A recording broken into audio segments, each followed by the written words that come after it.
Most places are marked by a dot on the map, a mere ink blot, sometimes a circle, which means when you've got to this place, you've arrived somewhere.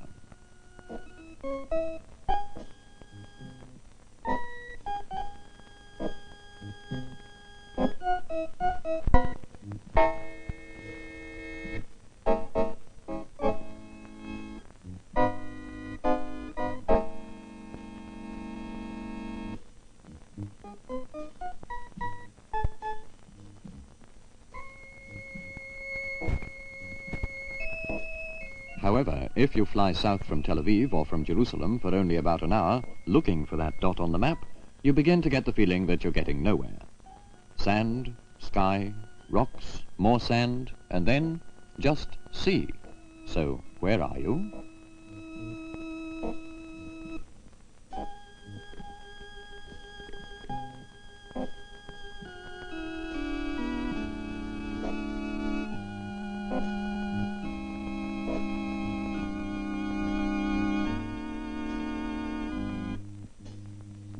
Start asking the local inhabitants and you'll find they're not very talkative. If they were ready to chat, they'd tell you that you're on your way to the Indian Ocean, and that a long swim will get you straight to Africa if you turn right, or Asia, turn left. But if it's Eilat you're looking for, then you'd be better off on the dry land.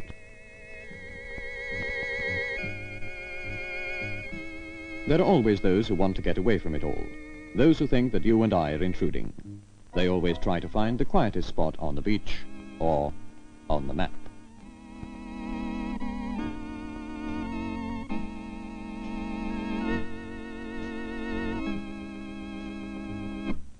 But there are others who are looking for those quiet spots in order to make them hum.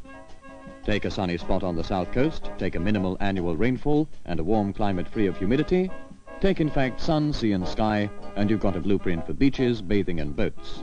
And that's just what the Eilat Foreshore Development Company has drawn up. A vast infrastructure, a plan for a new resort, the Arava Beach. First of all, the coastline can be made much longer by building lagoons and canals combining marinas, yacht basins and docking berths for pleasure craft. Roads and promenades are useful for getting down to the beach and to where you plan to spend the night. And speaking of staying the night or the week or the year, the next thing to think of is building sites for hotels, motels, clubs, pubs, swimming pools and restaurants, and all that goes into the making of a perfect holiday spot. Zvi Kenan, director of the Eilat Foreshore Development Company, which is a joint venture of the Israel Ministry of Tourism, the Lands Administration and the Eilat Municipality, knows all the answers that the men with the big cigars ask when they start to get interested in private investment. They always say, it looks fine on paper, so he says, seeing is believing.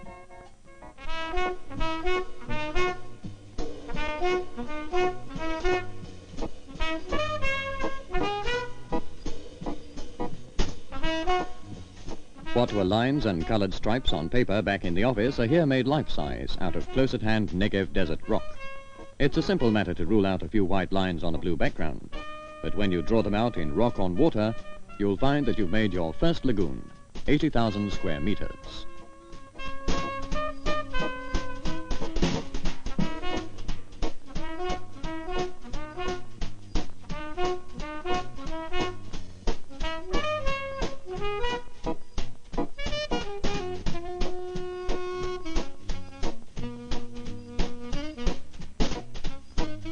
And if you've made your lagoon, then it's only right and proper that the Navy should cut the ribbon and sail these waters in style, before the playtime landlubbers get in there with their canoes.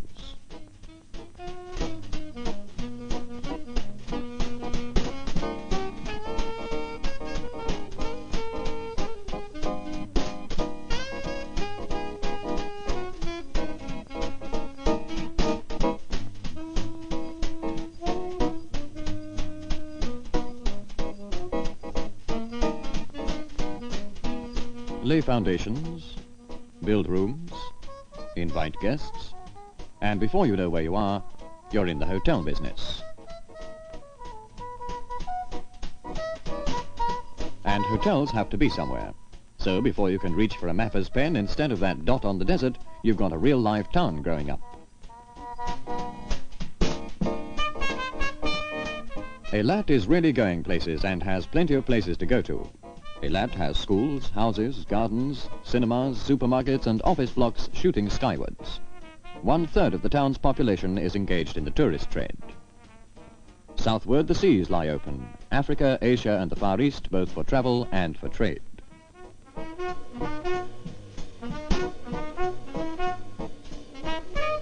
Eilat's Piccadilly Circus, or Times Square, is the airport.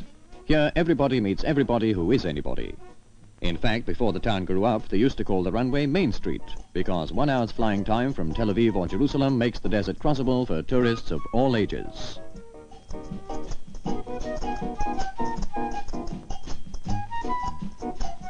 They come and come and come, 4 seasons in the year. For where the sun shines all the year round, it's always the right time for a trip to the Red Sea. Rain is a matter of 2 days a year, and there are some years in which no rain falls at all.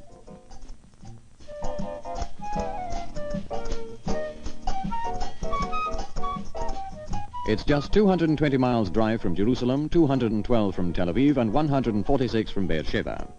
You can spend your time and money in the big 5-star hotels, or you can take it easy in the motels and bungalows that line the shores.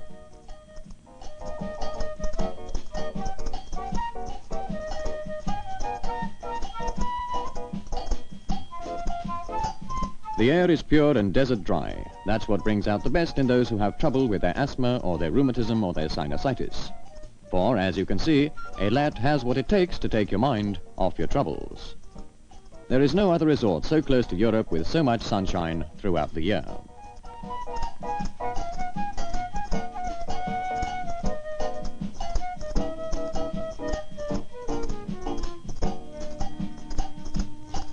Rooms are occupied as fast as they have a roof over the floor. Eilat is expanding year by year, day by day. Anyone wanting to get in on the act can arrange a government loan. The Ministry of Tourism offers most preferential status to private initiative and investment. The capital you sink in with the foundations rises right up to the penthouse roof.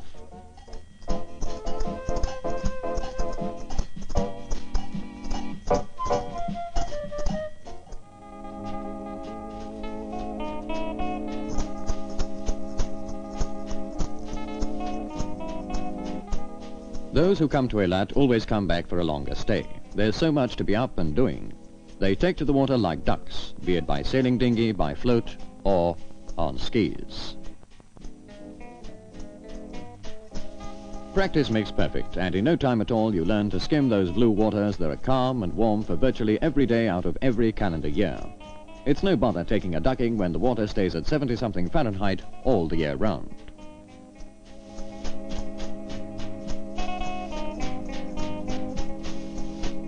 And when you've seen all there is to see up top, then the dark blue depths of the Red Sea are a world of excitement all their own.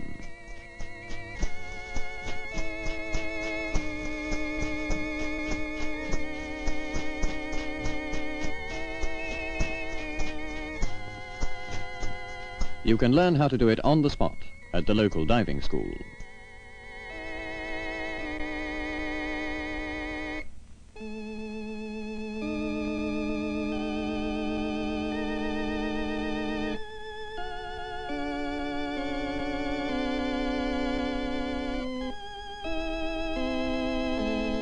And the local colour is only too willing to pose for snapshots at a price.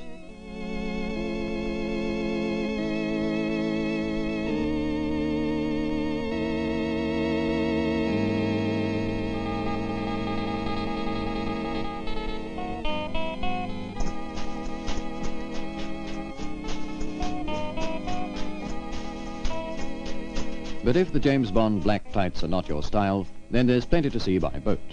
And you can still get that fisheye look through the glass bottom without even getting your feet wet.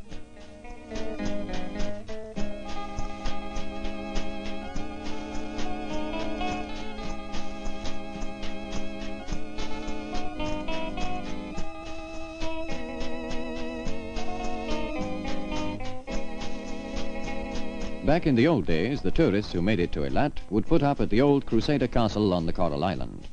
But that was before the hotels and motels started sprouting up on the mainland. Tours are operated daily. Since you'll be spending your holiday half in and half out of the water anyway, it's hardly necessary even to change cars.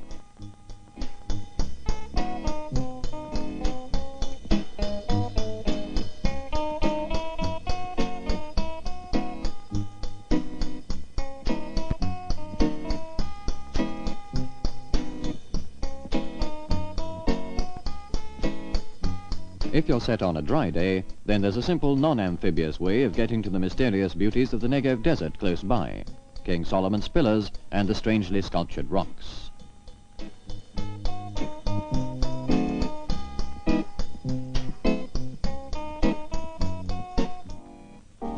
Back in town, tourists and holidaymakers learn to find their way around with the ready aid of the government tourist office.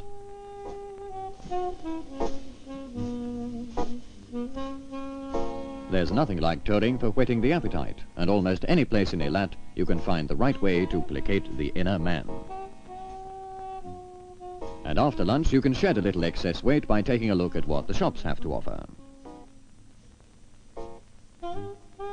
One of the best buys is the local costume jewellery, fashioned in modern and traditional designs from the stones of King Solomon's mines.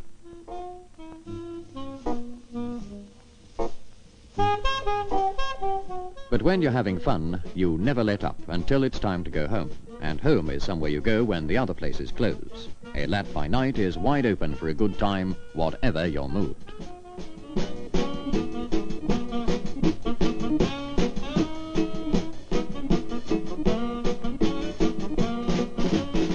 There's the mod mood, and there's the smooth style. You can live it up, or you can play it down.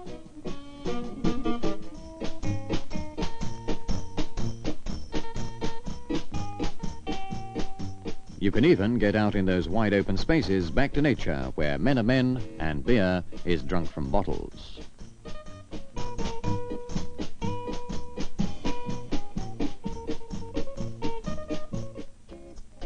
And so a dot on the desert has become a life-size plan for pleasure, as this bird's-eye view of a down-to-earth project shows.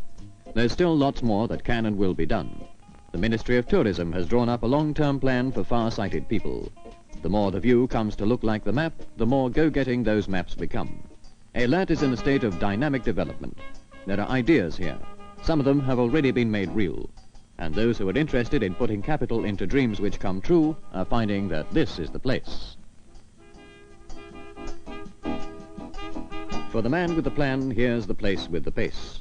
For the man with the means, and for those in their teens, here's a spot where it's hot, where there's sun, sea and fun. They've all got the idea, and we'll be back next year.